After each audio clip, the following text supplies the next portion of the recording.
Cricket की दुनिया में मैच फिक्सिंग का एक और बड़ा स्कैंडल मंजरे आम पर आ गया। आईसीसी ने खिलाड़ियों समेत 8 अफराद पर टी10 लीग पे मैच फिक्सिंग का इल्जाम आयद कर दिया। इंटरनेशनल क्रिकेट काउंसिल की जानिब से बांग्लादेशी क्रिकेटर समेत 8 अफराद पर अबू ज़हबी टी10 लीग में मैच फिक्सिंग का इल्जाम आयद किया गया है, जिनमें खिलाड़ी, कोचेज और टीम के मालिकान शामिल हैं। आईसीसी की जानिब से कहा गया है कि इन अफराद ने सन 2021 में अबू ज़हबी में टी10 लीग में मैचेस फिक्स करने की कोशिश की थी।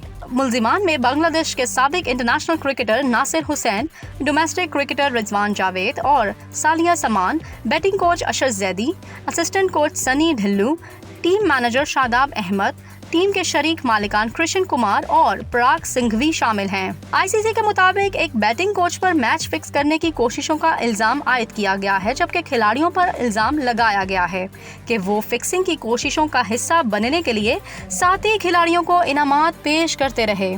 टीम के मालिक ने मैचों के नताइज पर शर्तें लगाईं। आईसीसी ने कहा कि 6 मुल्जिमान को आर्जी तौर पर मुअत्तल कर दिया गया है और इल्जामात का जवाब देने के लिए 14 दिन का वक्त दिया गया है। बसूरत दीगर इन्हें ताहयात पाबंदी की सजा भी दी जा सकती है।